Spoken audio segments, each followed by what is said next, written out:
Welcome students. आज हम लोग चैप्टर 3 का एक नया मेथड करेंगे which is known as cross multiplication.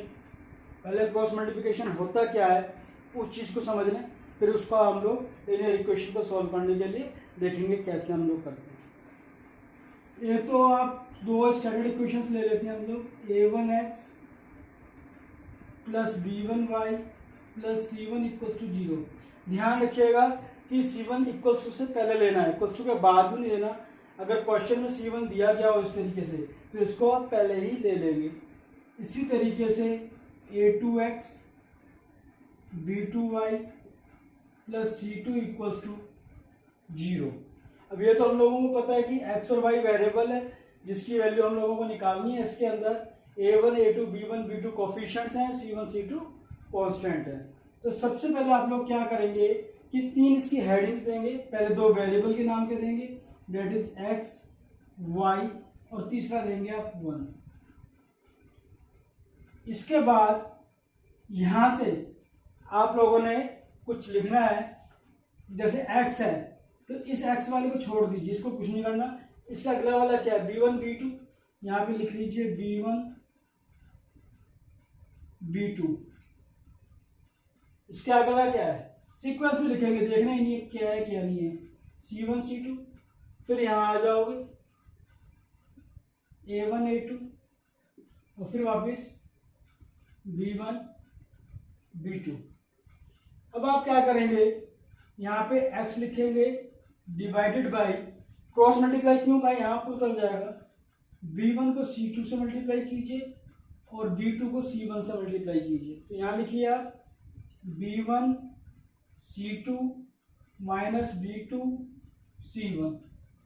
ऐसे ही नेक्स्ट y के लिए c1 a2 c2 a1, c1 a2 minus c2 a1, और इस तरह 1 के लिए a1 b2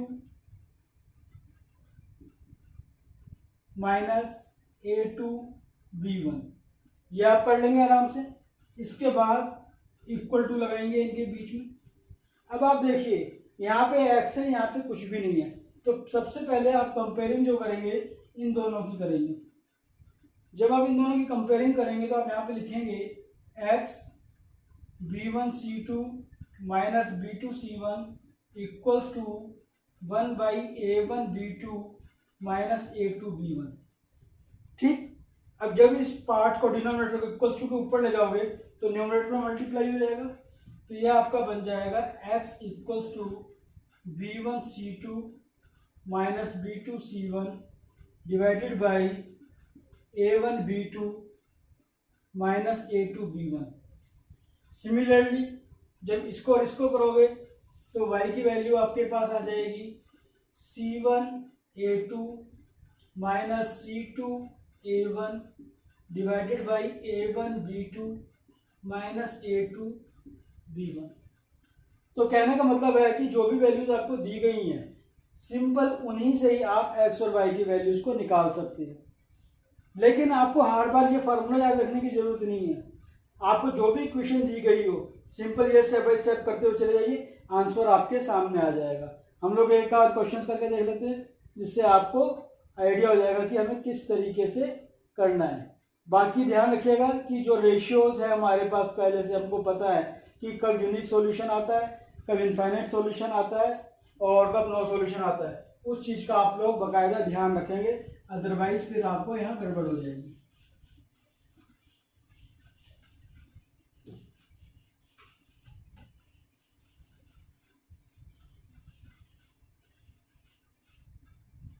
हाँ जी, एग्जाम्पल 14 देखिए। From bus stand in Bangalore if we buy 2 tickets to Malleshwaram and 3 tickets to Malleshwaram and 3 tickets to Yeshwantpur. The total cost is 46, but if you have 3 tickets to Malleshwaram and 5 tickets to Yeshwantpur, total cost is 74. तो हमें क्या करना है, बैंगलोर से दो जगह की tickets की वैल्यूज दी हुई हैं, एक मल्लेश्वरम की एक यशवंतपुर की। अगर मैं 2 टिकट मल्लेश्वरम का लेता हूँ और 3 टिकट यशवंतपुर का लेता हूँ तो मेरी टोटल कॉस्ट आती है 46। लेकिन अगर मैं 3 टिकट मलेश्वरम की लेता हूँ, 5 टिकट यशवंतपुर की लेता हूँ, तो मेरे पास 74 की आती है। तो मुझे बताना क्या है, मुझे बताना है कि किसी एक पर्सन की बेंगलोर से मलेश्वरम की टिकट कितने की है और बेंगलोर से यशवंतपुर की टिकट कितने की है। तो यहाँ तो नॉर्मली जिस तरीके से हम लोग करते हैं उसी तरीके से करेंगे। Let ticket cost to Malleshwaram equals to x rupees and ticket cost to Yeshwantpur equals to y rupees. हम मान के चलते हैं x और y, क्योंकि x और y की वैल्यू निकालनी है, हमें लीनियर इक्वेशन में कन्वर्ट करना है। अब अकॉर्डिंग टू क्वेश्चन क्या था, 2 टिकट मलेश्वरम की, 1 टिकट x रुपीज की, तो 2 टिकट कितने की होगी 2x की, प्लस 3 टिकट यशवंतपुर की, y की 1 टिकट मानिए तो 3 टिकट कितनी की हो जाएगी 3y की। टोटल पैसा कितना दिया आपने 46। उसके बाद अगले में आपने 3 टिकट ली मलेश्वरम की और 5 टिकट ली यशवंतपुर की, तो आपकी लगी 74। ये 2 इक्वेशंस आ गई और इन दोनों इक्वेशंस को हम लोगों को क्रॉस मल्टीप्लिकेशन से सॉल्व करना है। सबसे पहले इस केस में अभी तक तो जो हमने जिस तरीके से किया सब्स्टिट्यूशन वो एक अलग मेथड से, यहाँ पे हम लोगों को उसको स्टैंडर्ड इक्वेशन में कन्वर्ट करना है। स्टैंडर्ड इक्वेशन क्या था, हम लोगों ने देखा था ax plus by plus c equals to 0। मैंने आपको बोला था कि c इक्वल्स टू इस साइड ना होकर इस साइड होगा, तो इसको पहले कन्वर्ट करो। जब 46 को इधर लाओगे तो माइनस हो जाएगा, 74 को इधर लाओगे तो माइनस हो जाएगा। तो जब आप उसको स्टैंडर्ड इक्वेशन में लिखोगे तो this will be like this, -46 equals to 0 -74 equals to 0। इसके बाद मैंने आपको बताया था कि यहाँ पे आप x लिखेंगे, यहाँ पे आप y लिखेंगे, यहाँ पे आप 1 लिखेंगे। अब यहाँ से स्टार्ट करेंगे 3 से, 3 5 -4 -7 सॉरी -46 -74 2 3 3 5। क्वेश्चन आप लोगों ने लिख लिया होगा, इसलिए मैं इसको यहाँ से रब कर रहा हूँ।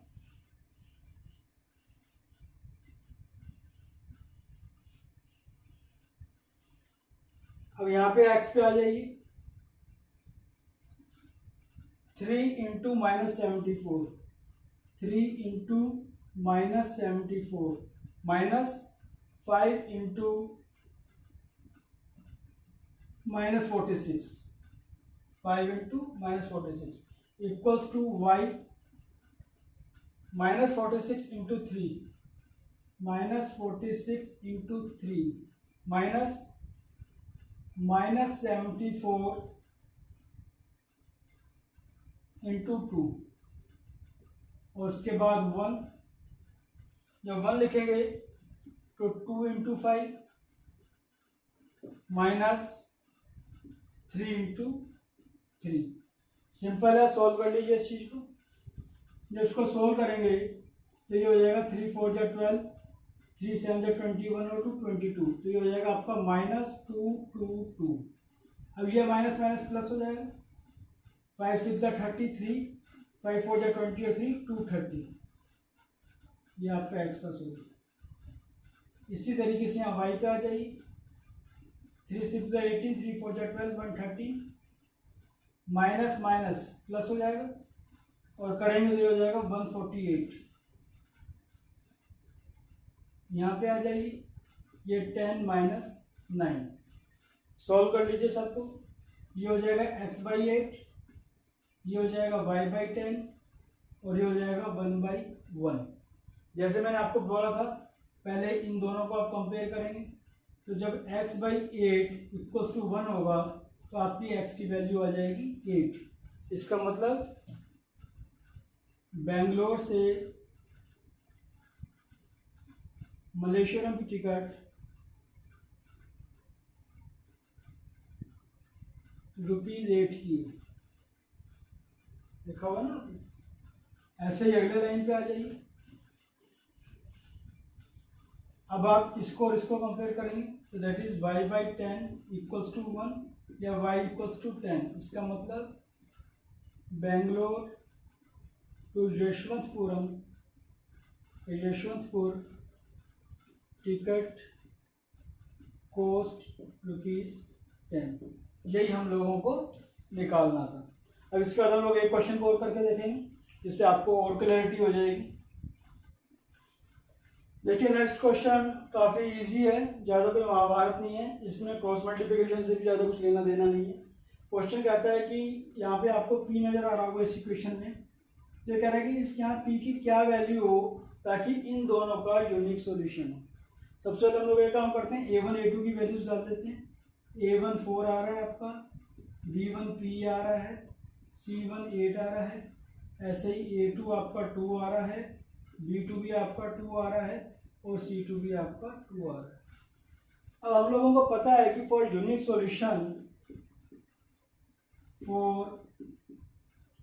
सॉल्यूशन हम लोग ऑलरेडी पढ़ चुके हैं पिछली क्लासेस में कि A1 A2 is not equals to B1 by B2 से एक ही कंडीशन है और कोई कंडीशन नहीं है। तो सिंपल सी वैल्यूज आपके पास है, वैल्यूज डाल के देख लीजिए। A1 4 है, A2 2 है, B1 P है, B2 2 है। अगर इसको मैं सीधे तरीके से लिख लूँ तो P is not equals to 2 ऊपर चला जाएगा, 2 इंटू 4/2 दैट इज 4। तो इसका मतलब P is not equals to 4, कहने का मतलब है कि 4 के अलावा अगर कोई भी वैल्यू आ जाती है तो इसकी यूनिक सॉल्यूशन है। तो आप कहोगे कि for P is not equals to 4 the two equations have unique solution। for P not equals to 4 both above equation have unique solution। इसका मतलब कि 4 को छोड़ के कोई भी वैल्यू आ जाए तो हमारे पास यूनिक सॉल्यूशन निकलेगा। देखिए नेक्स्ट क्वेश्चन है, हमारे पास दो लिनियर इक्वेशन दिए गए हुए हैं। अगर आपको नजर आ रहा होगा तो केस में एक ऐसा वेरिएबल है जिसका वैल्यू हम लोगों को ढूंढना है। एक किस चीज़ के ढूंढना है, जिसके लिए इनफाइनाइट मैनी सॉल्यूशंस हो। रेशियोज हमें पता है A1 A2 B1 B2 C1 C2 की रिक्वायरमेंट पड़ती है। पहले उनकी वैल्यूज लिख लेते हैं यहाँ पे। A1 बाई A2 आपके पास होगा K/12, B1 बाई B2 होगा आपके पास 3/K, और ऐसे ही C1 बाई C2 होगा आपके पास -K-3 divided by -K, minus से माइनस कट जाएगा, K-3/K। अब फॉर इनफाइनाइट मैनी सॉल्यूशंस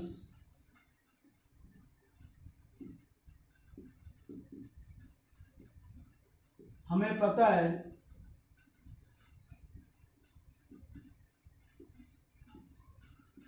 कि तीनों रेशियोज बराबर होनी चाहिए। हम लोग पहले भी कर चुके हैं, तो इसको एज इट इज ध्यान रखना कि तीनों रेशियोज बराबर होनी चाहिए। तीनों रेशियोज हम ऊपर लिख चुके हैं, इसका मतलब क्या होगा, K/12 equals to 3/K equals to K-3/K। अब यहाँ तो हर जगह K आ रहा है, पहले में तो हर जगह P नहीं था, तो हम समझ गए थे कैसे सोल्व करना है। यहाँ कैसे करेंगे, यहाँ हम एक काम करते हैं, सबसे पहले इन दो को ले लेते हैं, दो करके लेंगे, दो से ज़्यादा ही लेंगे। जब आप इन दोनों को लेंगे तो ये आपके पास क्या आ जाएगा, ये हो जाएगा K/12 इक्वल्स टू 3/K, या K² इक्वल्स टू 36 लिख सकते हो। जब स्क्वायर रूट लोगे दोनों साइड तो क्या आ जाएगा, K इक्वल्स टू ±6। इसी तरीके से आप इन दोनों को ले लेंगे, ये आपके पास 3/K equals to K-3/K। Cross multiply करेंगे तो ये आपके पास 3K equals to K² -3K, या फर्दर सॉल्व करोगे तो K² -6K इक्वल्स टू 0 हो जाएगा, क्योंकि ये 3K वहाँ जाएगा, माइनस का हो जाएगा। जब K कॉमन लोगे तो this is K -6 equals to 0। जब सोल्व करोगे तो K की वैल्यू 0 आ जाएगी, और K -6 0 होगा तो K की वैल्यू 6 आ जाएगी। अब आप यहाँ पे देखिए कि यहाँ पे मेरे पास था -6 + 6, और यहाँ पे था मेरे पास 0 और 6, तो दोनों के अंदर 6 कॉमन आ रहा है, तो जो कॉमन आएगा that will be your answer. तो आप यहाँ पे लिख सकते हैं 4K equals to 6 both equation will have infinite many solutions. तो इस तरीके से ये क्वेश्चन आपका हो जाएगा और k इक्वल टू 6 के लिए आपके पास इनफाइनाइट मैनी सॉल्यूशंस हो जाएगा। अब आप लोगों के पास एक्सरसाइज 3.5 है, उसको आप कंप्लीट कर लीजिएगा। अगली क्लास में मैं 3.6 भी पूरी करा दूंगा आप लोगों को, जिसके साथ आप लोगों का ये चैप्टर कंप्लीट हो जाएगा। Thank you very much.